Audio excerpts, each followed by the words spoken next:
Do you know the difference between type 1 and type 2 diabetes?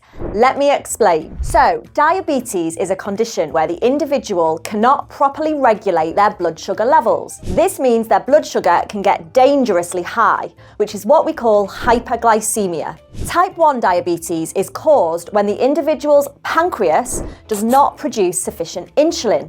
Now, this could be down to an autoimmune response, where the patient's immune system has actually destroyed the cells of the pancreas. And type 2 diabetes has a different cause.